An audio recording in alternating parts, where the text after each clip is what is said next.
Hi, this is Jürgen Rasmussen. Welcome to the Provocative Hypnosis vlog. I've seen clients now professionally for the last 23 years, and as part of that journey, I've studied all sorts of sources, different schools of hypnosis, NLP, psychology, you name it. And what I thought I would begin to do is to start to look at the strengths and the weaknesses of various schools of thought, various teachers who have influenced what I do. So this episode is going to be an honest and sober look at Omni Hypnosis, specifically Gerald Kein and Steve Parkhill. And these are people who have had an influence on me and who have had a very large influence on many hypnotherapists practicing around the world. And I think it's useful to share my experiences with those teachings and to look at what I think are the strengths and the weaknesses of that approach, and also a little bit about how it stood the test of time, how it stacks up to more modern findings in terms of memory and cognitive psychology, and so on and so forth. So let's have a look at this. Jerry Kein and Steve Parkhill were very influenced by the late Dave Ellman and Jill Boyne, and they created, or I should say, Jerry Kein, Steve Parkhill was his top student, created a system that was very simple and very straightforward. And I think that's one of the big strengths in this particular approach. It was all about two things: direct suggestion hypnosis, which was prescribed for anything, simple and not too complex. And for more serious issues, regression to cause hypnosis or effect bridge hypnosis was the one and only tool, the big gun, so to speak. So here's one big strength of the way that Jerry Kein used to teach. I remember I have a very good friend who, when he got started, would study with all sorts of NLP teachers, hypnosis teachers, be given framework after framework, technique after technique, and he found it, very, very confusing. Like, what do I do? When? How does all this fit together? How does all this apply? And my friend was a very intelligent and competent guy. But then he spent a week in Florida with Jerry Kein and was taught direct suggestion, regression to cause, and came back thinking, you know what? Now I know what to do. Now I have something very simple and direct that I can actually apply and build my skills around. And that's what he did. I remember when I did my first big NLP training with a well-known NLP trainer, Tad James at the time. We would spend like 6 weeks being shown a few techniques every day, have one chance to practice, have a little bit of Q&A, and move on. And if you do that for 6 weeks, you give someone an enormous toolkit and a lot of competing frameworks, but the person's going to likely be very confused as to, like, how do I apply this? How does all of this fit together? Like imagine a tennis player having 200 different ways of striking the ball, or a boxer, being taught 70 different ways of striking. Sounds good, but there's no way you're really going to master all that. And instead, a boxer essentially has a handful of punches, but they really drill down on that and get really good. So as a real life analogy, I'm a lifelong martial artist. I currently train in Thai boxing, have done for the last few years. And my teacher is a former multiple-time world champion and Lumpini Stadium Thai boxer.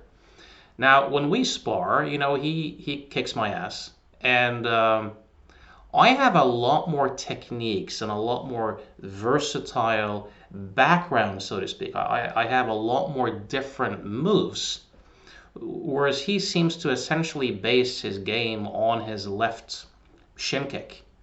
But that one move is so perfected and so well timed that it makes him a really, really good fighter.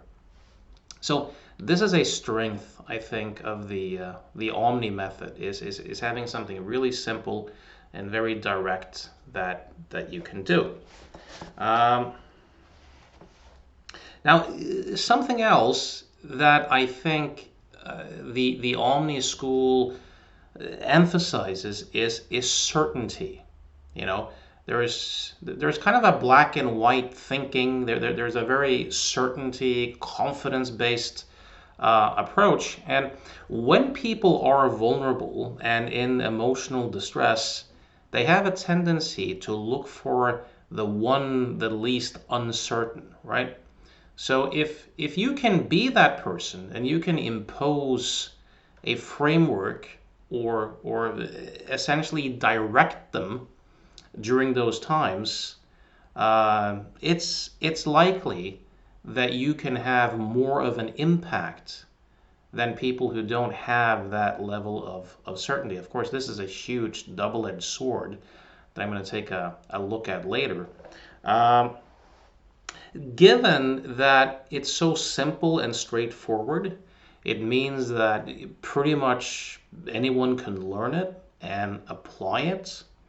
And another strength in that too is that instead of having a lot of techniques and theories, people can more quickly get into practice and develop their knowledge and their skills based upon actually seeing clients. A bit like the opposite of what you do in academia. And this is, of course, a double-edged sword as well. It's very much congruent with how I have taught myself to do this work. So that is also very useful as well. Um, Another thing that was really useful for me is I had a background doing timeline therapy and hypnotic regression when I encountered Gerald Kein and Steve Parkhill's teachings. And one thing that was very useful for me was their emphasis on rapid and instant inductions. Because if you're doing regression work and you want to evoke emotion, then it really fits if you have an induction that's congruent with that is kind of sudden and I'll put violent in quotation marks, but it fits well with trying to evoke an emotional response, right? So I don't do regression anymore, and I'll talk more about this later, but if you're doing that type of stuff, rapid inductions, instant inductions tend to work really well. They're congruent, as I said, with evoking emotion. And in my experience, when regression works really well, the emotion that's brought up is often a different one than what the client consciously suspected. And what emerges as a memory construct is mostly something that the client had never consciously thought to link to their current issue. Like, that was interesting. I had no idea that was related, but I can see how it's related now. So it's a lot easier to make that happen with a rapid or instant induction. They also used to emphasize a lot to go for emotion, to really go for emotion when doing regression work, and that also helped me improve my results. Now, one final strength that I will say about Omni and Gerald Kein and Steve Parkhill, and that is that they seem to not buy into the mind-body split. And they seemed willing, especially Steve Parkhill, to essentially take on anything. So he got famous for writing a book called Answer Cancer, and he got famous for allegedly being able to help quite a few people create remissions of very serious illnesses using regression hypnosis.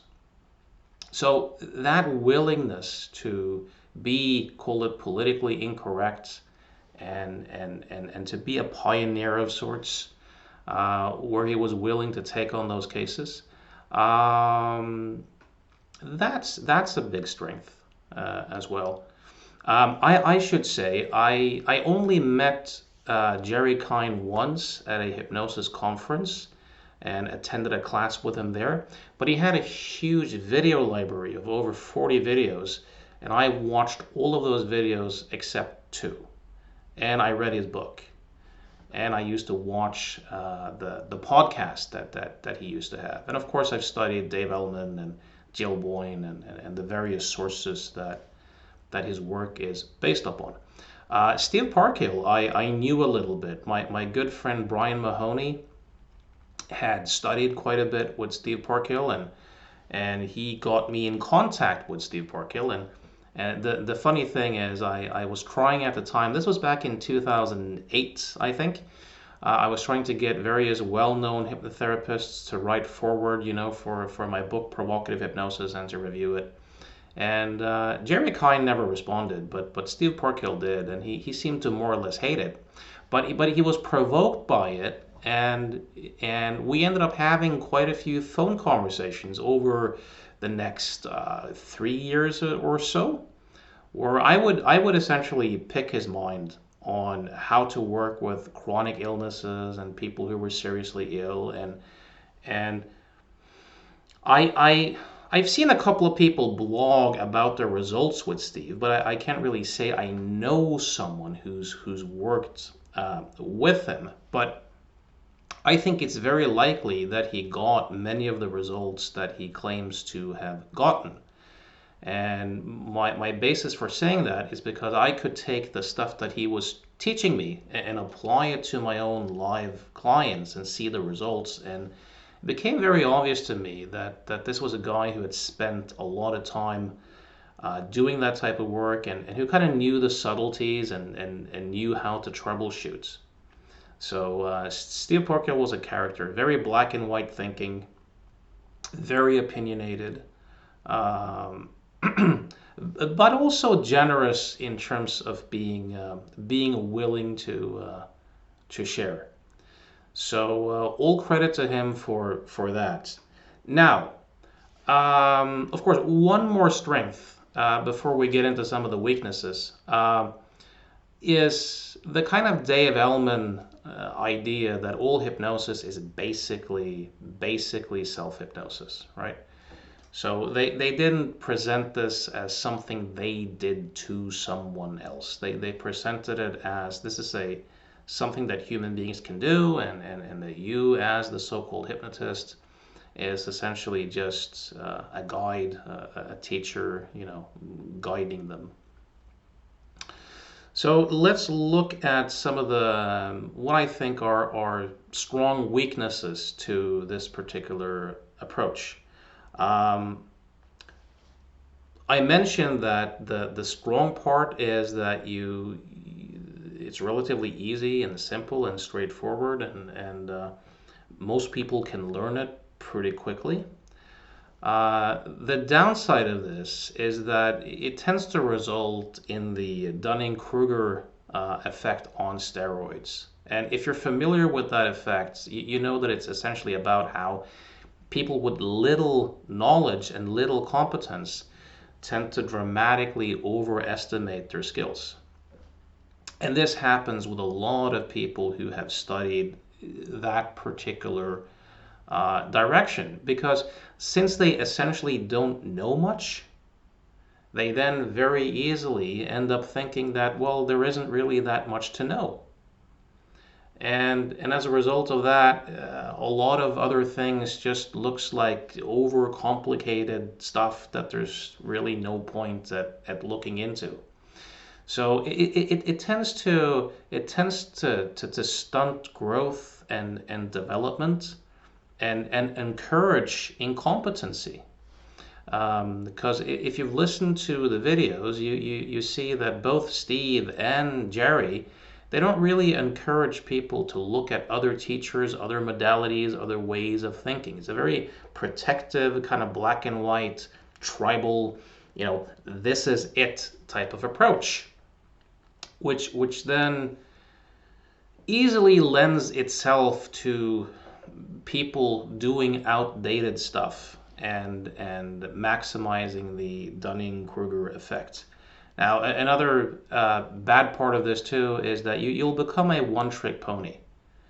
Now, you might become quite good at direct suggestion and regression work, but the reality is there's a lot of people who just won't respond to those approaches. No matter how good you get at those approaches, there's a lot of people who won't or can't really effectively respond to it. It just doesn't make sense to them.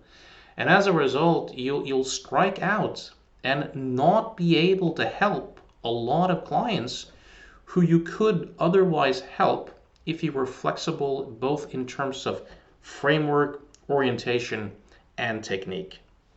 This has been one of my big takeaways, is that a lot of people who can't be helped in that particular way, it's not that they can't be helped for the most part, they just won't respond to that. So that's a big downside, is that there's a lot of people who you otherwise likely could help who just won't respond. And this is also a kind of negative culture, I think, with both Parkhill and Gerald Kein, is that in addition to not really giving credit to other teachers, except for Dave Ellman, there's not really a culture of admitting to mistakes and screw-ups and things not working and looking in other directions. And I think that's very, very negative. Of course, if we look at, there's still disagreement, of course, in terms of what hypnosis is and how change happens. But it's very clear that a lot of their ideas are outdated notions that don't stack up well in terms of current memory research and work on hypnosis. So for example, they would sell the idea that hypnosis was a unique state, that the state of somnambulism. If you look at the work currently, clearly people vary in their capacity to have what we call hypnotic experiences. But there's never been found a unique neural signature of a hypnotic state. So the whole state, unique state view of hypnosis is a kind of limiting one that doesn't quite seem to stack up to the evidence. Something else too, they would say that everyone's equally hypnotizable and all you need to do is to dispel fear and build expectancy and you'll have it. This is just not true. There's so much research in hypnosis that shows that people vary widely in their capacities for hypnosis and for suggestion-based experiences. So it's just not true that the only thing preventing many people from having good hypnotic experiences is fear or lack of expectancy. People have different capacities for this.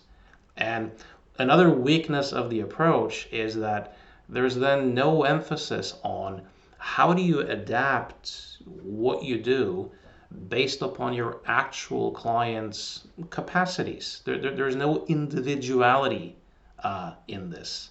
It's all like direct suggestion or regression to cause. There seems to be no appreciation of dealing with an individual where people might have different capacities and different orientations and personality tendencies and ways of processing information and giving meaning and so on and so forth. So a kind of cookie cutter, approach that doesn't really appreciate the client's individuality. That's also a thing. Now, of course, when we look at direct suggestion hypnosis, there's no emphasis in this method on storytelling, metaphors, or even good communication skills. In terms of helping people change their perspectives or relate to their thoughts and feelings differently, or cultivating certain psychological skills, or either learning to think critically, which often can be essential for change work. It's just this idea that get them into a hypnotic state and then just drive home and compound these direct suggestions, which can work for some people some of the time, but it's very far from being something that's a good match with most people most of the time. Um, the whole notion of regression, so I'll acknowledge that you can get some really good results using regression work, but not for the reasons that regression teachers claim. So, I mean, nobody really knows how memory works, but we know a lot about how it doesn't work. So people aren't actually regressing. When you do regression work, people aren't actually regressing or actually reliving a childhood event. They're not actually reliving being 4 years old or 5 years old or whatever. So we know from memory research today that that's not the case. It's not that you have these memories that are stored as a old VHS cassette in an archive that you then can, play. Memory just doesn't work that way. It's a creative, reconstructive process where your current mood and various contextual and situational factors, how the framework that's being used, what's being suggested, all of these things will influence how you creatively reconstruct a kind of best theory of what you now think might have happened then. But that's not a reliving, nor is it a regression. So the thing is, they talked about a root cause or an ISE, like an event that's there and which is affecting all your. There really is no ISE or root cause. There is no static memory there that's kind of been implanted and that you now can uproot later to change. Now, you might still get great results by imposing that on a client if a client is able to respond to it in a meaningful way. But you're not actually finding a root cause, nor are you actually regressing or reliving anything. So the way they teach memory is seriously flawed and seriously outdated. It would be a good idea if the Omni folks started looking more into that. For example, when I watched all the tapes and spoke to Stephen Parkhill, I never once saw mentions of, people like Elizabeth Loftus or these various memory researchers that have changed our collective views on how memory works. It's pretty much based on how people used to think about memory back in the days of Dave Ellman, in the 50s and 60s. So it really hasn't changed. There's also an overemphasis on childhood, in my opinion, and on the importance of childhood events. Instead of helping people to change their perceptions, their thinking, their meaning making, develop different psychological skills. There's this presupposition that childhood events cause your behavior. And of course, no one really experiences a childhood or childhood events either. Let's see here. What do we have? What do we have here? There's also a weakness in, so for example, they would say things like, if you add psychology to hypnosis, you dilute the hypnosis. But if you add hypnosis to psychology,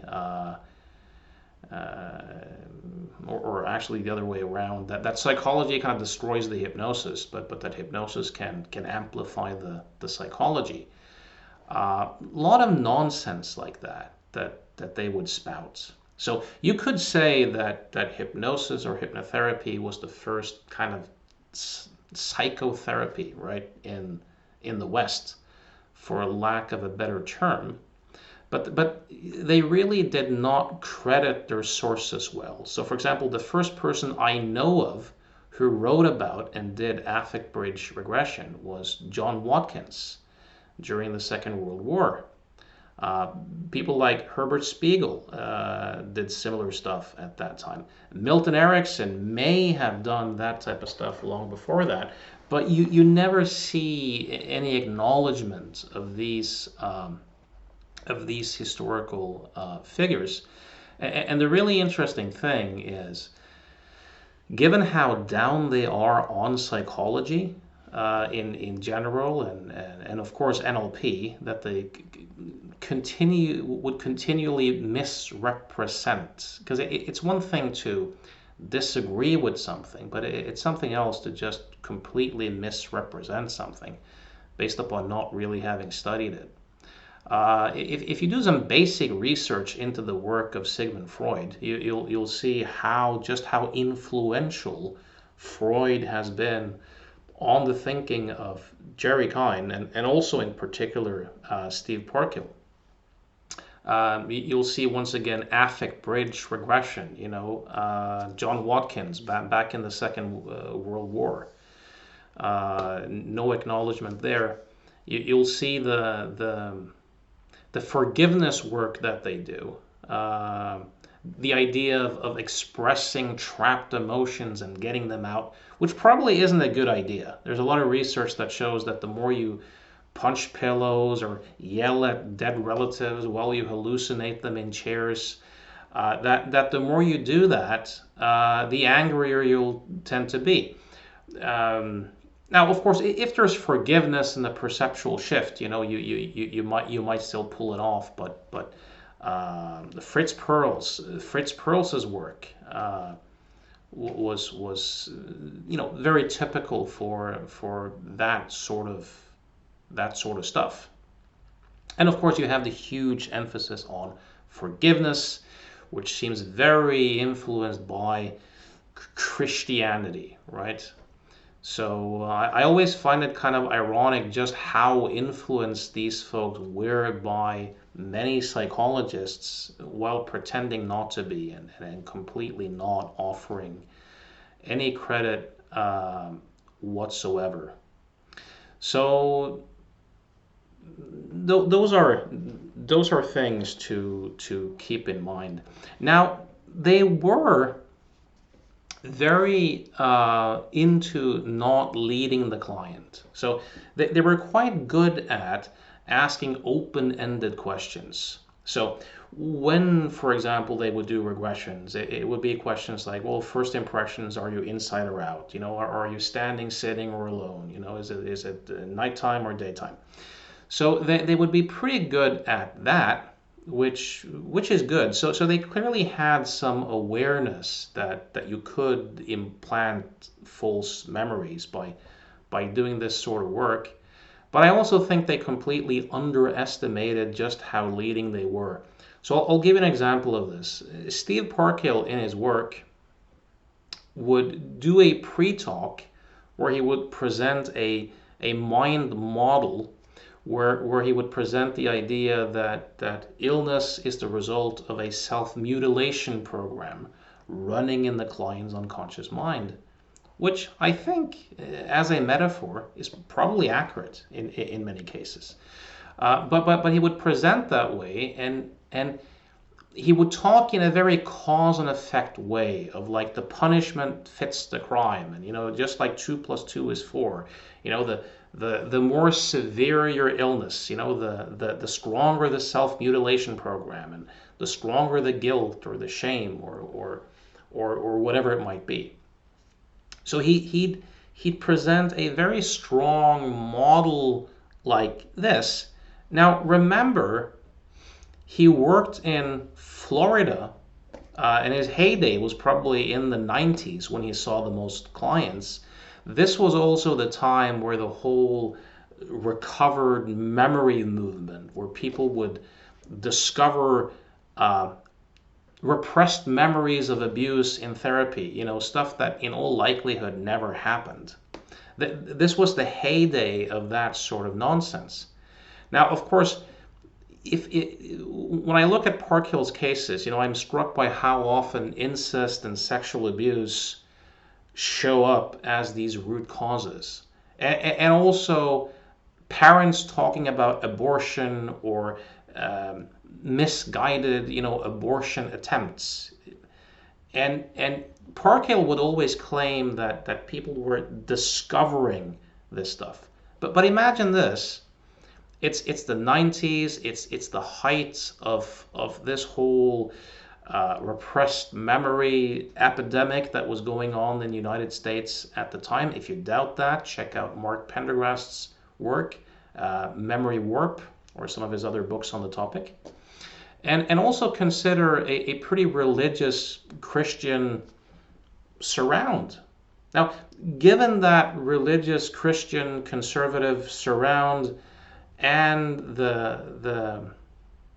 all the emphasis on childhood events and repressed memories and stuff like that, if you lay that as a frame and people accept that frame, their minds are very likely to generate exactly these sorts of memories as a response.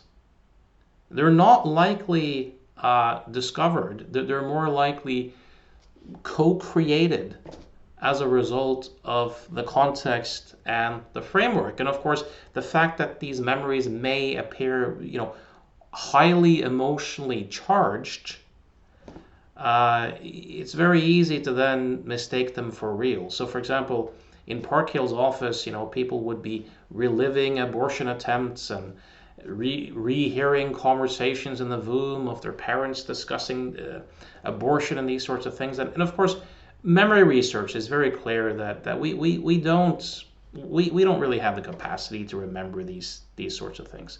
So a lot of this is likely fiction, or maybe all of it. But the thing is, the fact that people change and get results sometimes does not prove the theory. That does not prove that these are actual real root causes that were discovered. And it's so easy to fall into that trap. So this is why I highly recommend everyone doing this work that they look into memory research and read up on cognitive psychology and these sorts of things, because I do believe that the closer our map can get to, call it reality, the better off we likely will be. And I have to say though, I don't know how many people discovered sexual abuse in Steve and Jerry's office, and what effect that had on families but during the 10 years or so where I did a lot of regression work, I had 2 people discover sexual abuse during a regression session and who were stunned by it. And this is also likely fiction. And I told them that. And as a result of my debriefing, I suspect that they weren't worse off for it, but these were 2 cases too many, in my view. I should point out here finally that Omni Hypnosis has been sold to, I think, a Swiss guy whose name escapes me at the moment, Hans-Rudi Wipf. I probably butchered that name because I've seen him at hypnosis conferences. I don't know him personally. I don't know to what extent what he teaches currently maps onto how Jerry Kein used to teach. So Omni Hypnosis has been sold. Both Jerry and Steve died back in 2017, same year. So this critique at least applies to the old Omni Hypnosis lineage and the teachings of Jerry Kein and Steve Parkhill. I'd love to hear if you have experience with Jerry Kein or Steve Parkhill. I'd love to hear your views. You know, whether you agree, disagree. I think it's healthy to have these sorts of discussions, looking at the strengths, looking at the weaknesses. Of course, these are the strengths and weaknesses according to me. So I'd love to hear that. I hope this video was useful and inspiring. Know that I do see clients. If you want to do some change work and my ideas resonate with you, you can reach me at provocativhypnosis.com. Same goes for mentoring and for seminars. So till next time.